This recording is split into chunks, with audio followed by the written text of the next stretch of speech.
This is Johnny Dosco. Stay tuned for another Score Sheet podcast. Holy Kadelka! Hello, and welcome to another Score Sheet podcast. Today I'm very happy to say we have as our guest Jason Collette. Jason writes for Baseball Prospectus. He also does work for Rotowire.com. How are you today, Jason? I'm doing fantastic. Not even no jet lag even this morning. How you doing? I'm good. That's right. You're kind of flying around the country making time for us.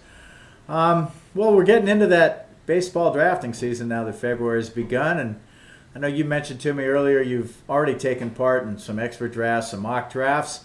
Maybe we could start by saying if you've some guys you've noticed on mock drafts that you think are getting drafted way too high or way too low. Yeah, it's that's the best way to pass the off season when you're just really not a pro football fan. You start mock drafting, and that's what I've been doing. I think I'm now on my fifth one, wrapping that one up with guys like Corey Schwartz, Will Carroll's in that one, Derek Van Riper, a bunch of people, Jeff Erickson's in there. So we've just got a bunch of people doing that one. But consistently, it's been just a couple of guys that I've seen kind of go all over the place. One guy that comes to mind is Yu Darvish. Darvish is a guy that I like a lot. For 2013, I've seen him go. I've drafted him in some mock drafts in the 8th round and the 7th round. I've also seen him go in the 3rd round. There's a lot of volatility there with him. That's kind of surprising. I've seen Mark Trumbo go very high too. I've seen him go as high as the 5th round, early 5. I've seen him also go down around 10.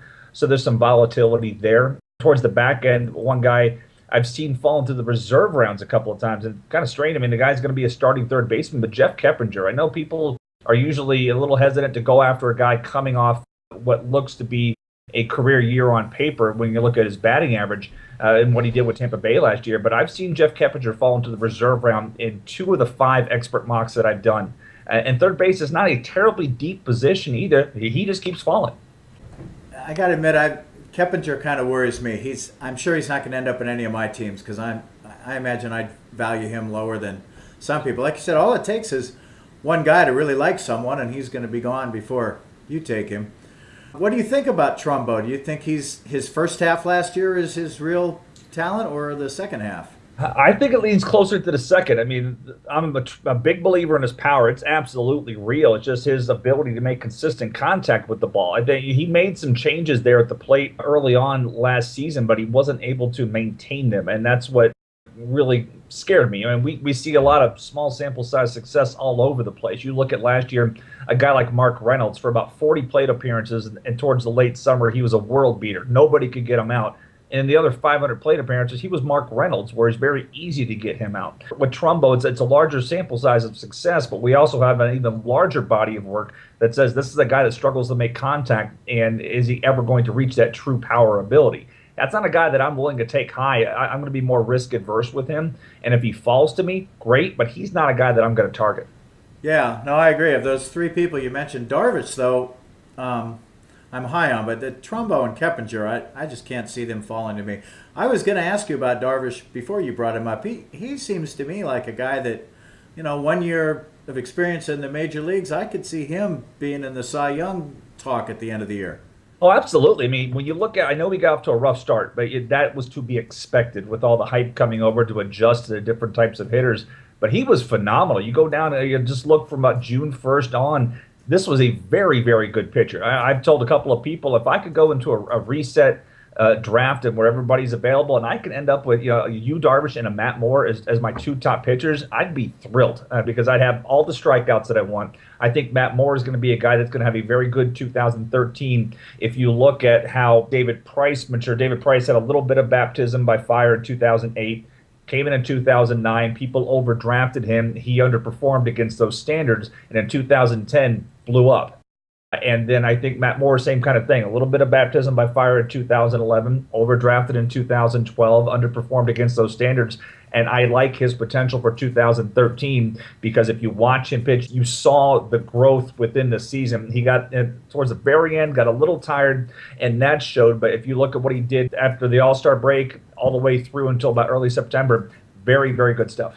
It's true that people tend to underdraft people a year after a little disappointment. Sometimes they forget, these guys are young, and just because you have a kind of a mediocre year in the majors at age 23 or 24 does not mean that you still can't turn out to be just as good a prospect as everyone thought.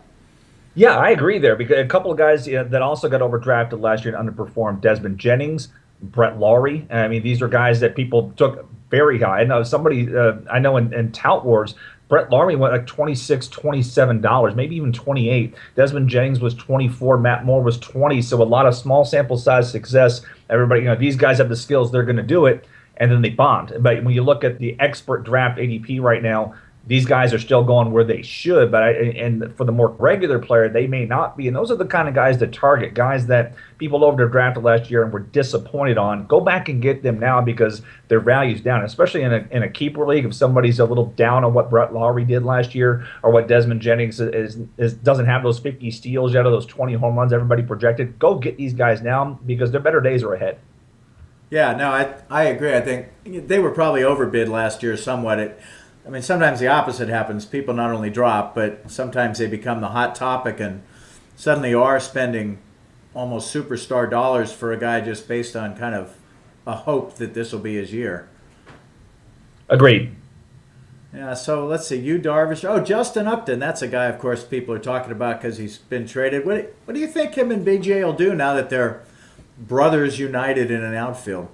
I think they'll feed off each other. I mean, obviously, the label on both is always when are they going to achieve their full potential? And I'd argue that Justin Upton's already displayed that full potential, and BJ Upton has if you take different pieces of the season. The problem with BJ is, 2007 he came up and was a 2020 and hit 300, but he struck out a ton of that 300 batting average wasn't realistic. So now when he hits 250 or 260, people think, why can't he hit 300 again? And kind of like Justin Ruggiano last year, it's almost impossible to do what he's done. And one of my colleagues at Baseball Prospectus, RJ Anderson, wrote it up and looked at guys that hit 300 over a good amount of plate appearances with a strikeout rate above 25%. That group, as an average, their batting average dropped 39 points the following season. That's the kind of thing you have to worry about with Ruggiano, and that's kind of what happened with BJ Upton in his career. Hit 300, struck out about 30% of the time, and now we're seeing that true talent level. He's never going to help you in batting average, but the power's there. He could be a 30-30 guy this season. The speed, as he gets up in that aging curve, that speed may come down a little bit, but I think that we've yet to see his good power because Tropicana Field suppresses power. It's just not a good ballpark for his type of hitting, and I think he's going to really flourish in the National League East in the ballpark at Turner Field, where the ball will actually carry a little more, whereas in Tropicana Field, if you just miss a baseball, it's not going to get out. Yeah, no, park effects are going to come into play for sure. And I agree. I mean, people fixate on batting average a little bit, but, if you play center field, that's a fairly valuable position. It's not like he's got to hit like a left or a right fielder. He's got the center field position scarcity. He does hit for power. He gets on base. I really like BJ. I think him and Justin, maybe this talk they have of loving to play with each other will really help them both. I think, when you've talked to them in the past, it's something they've both talked about. They'd like, at some point in the career they wanted to do it. You just never thought it was going to be now. And we've got BJ in his statistical prime, and we have Justin, who's not even in his statistical prime because he's just 25 years old. So it could be a magical time in Atlanta. I think Justin, I know people make a lot of the home road splits with him, how he did so well hitting in Chase Field and not so well in other places. Again, I don't think it's enough to say he's going to stink in Atlanta. But again, I think these two guys will feed off each other, and it should help. I've taken BJ Upton in the third round in 2 of those 5 mock drafts that I've done, just because of that power speed potential there. Oh, I think they're great. And if you're in a National League score sheet league, BJ just came over from the American League. So if you're in a keeper league, he's one of those kind of top crossover guys where if you have an early draft pick, you get to pick him up. But I think the National League players in score sheet leagues, this is great because a lot of that talent started to come back. About 2 years ago, a lot of it went the last couple of years. A lot of it went from NL to AL, and the NL guys kind of got stuck. Now you're getting some of that talent back to the NL, and I play in 2 NL only leagues myself. I'm kind of excited for my NL only draft because we've had an influx of talent come back this way. Yeah, no, I think that there's some good players back in the National League. There were definitely a few years where the American League was head and shoulders above the National League, but it certainly started to even out. It has. I think last year, I remember at Tout Wars, you saw a lot of guys try, maybe we'll go stars and scrubs because there's only so many stars and there's a lot of scrubs, so let's go that way. But I think this offseason's kind of helped balance that out a little bit. It's weird to see both Cy Young Award winners in the American League East. That's one thing that's helped the American League. But, the way the moves of roster, especially towards the end of last year with that movement going from Boston to LA, that's kind of helped things. I'm just very excited about the baseball season. Yeah. Well, speaking of the Cy Young, R.A. Dickey is another guy that I have, as I process trades the last few weeks, I've seen an incredible range of what R.A. Dickey's getting traded for, from almost mid-level talent to superstar status. You have any thoughts on how long he's going to be able to keep up what he did last year? As far as where he's being drafted, I looked at this. I looked at the data from mockdraftcentral.com. I looked at the data from NFBC, the National Fantasy Baseball Championships. Mock Draft Central's had about 140 mock drafts in the past week, and NFBC's at about 35. In both cases, his average draft position is 65. So he's going right there in a 15-team league. He's at the end of the math-wise, fifth round pick is where he's coming in. I like what he can do in 2013. I've drafted him in 2 of those 5 mocks myself, and talking with former GM Dan Evans, who's with us at Baseball Prospectus, he's giddy, absolutely giddy to see what Dickey's going to be able to do in that controlled environment. They shut that roof at Rogers Center and let him do what he can do. We saw that last year when he pitched against Tampa Bay and nearly threw a perfect game. He got one infield hit or something along those lines that could have been scored in error. But in that controlled environment, to see what he's able to do, you're a little bit concerned when you look at, okay, now you're on AstroTurf, so we'll see how that's going to go. But overall, people need to set their expectations. That scoreless streak that he had was amazing. With the offense Toronto has, Dickey could win 20 games again. The ERA may be a little higher, but if you look at over the last couple of years, last year really the only thing that changed was the strikeout. From a ratio perspective, from WHIP and ERA, he was already good. He just wasn't getting wins and he wasn't getting strikeouts because the wins of the bad run support. Can't predict that. Well, he got it last year. He got 20 wins on a bad team. The strikeouts is where things have changed. So now he went from a 2.5 category pitcher to a legit 4 category pitcher. He's one of the guys that I would be probably trying to get on my teams because I think I like him more than the average guy.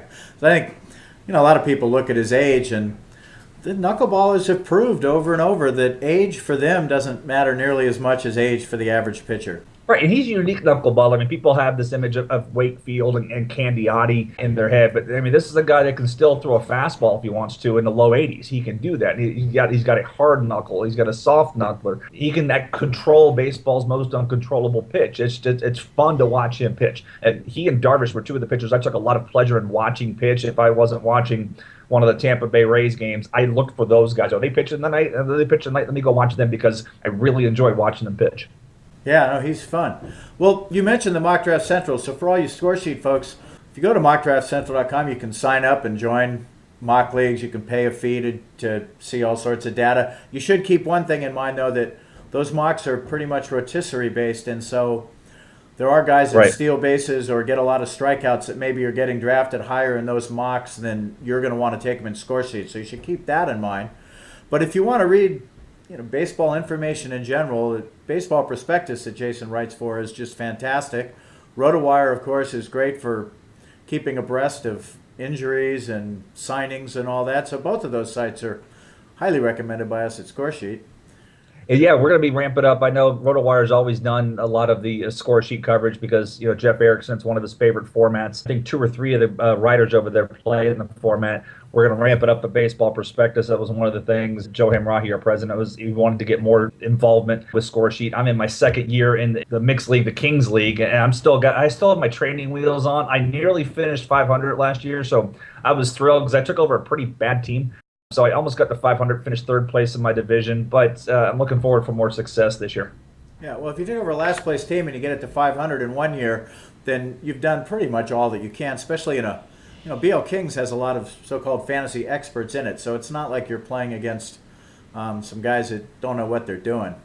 And then speaking of Baseball Prospectus, they're going to come out here pretty soon with a draft aid specific for Scoresheet that'll read in your league roster and give suggestions as to who the next pick should be. So definitely if you're a Scoresheet player, I think becoming a Baseball Prospectus subscriber is a really good idea. Yeah, that's that tool. I used that last year for the draft when the draft started because I got the invite just before that somebody had to drop out and they added me in. And when we had that tool, it was released like 2 days before our draft started, and that was invaluable to me to try to figure out, okay, what am I getting myself into? Let me work through this. You just made your league selection, and it just had all the data right there. It made it very easy. Yeah, no, that should be fun. I know Joe Hammer, who was telling me that he got Wade Miley thanks to that draft tool last year, and it took him all the way to the World Series. So that should be a big help for people. Well, thanks very much for taking the time to join us, and we'll talk again soon. Absolutely. Thanks for having me on. I enjoyed it. All right, Jason. Take care now.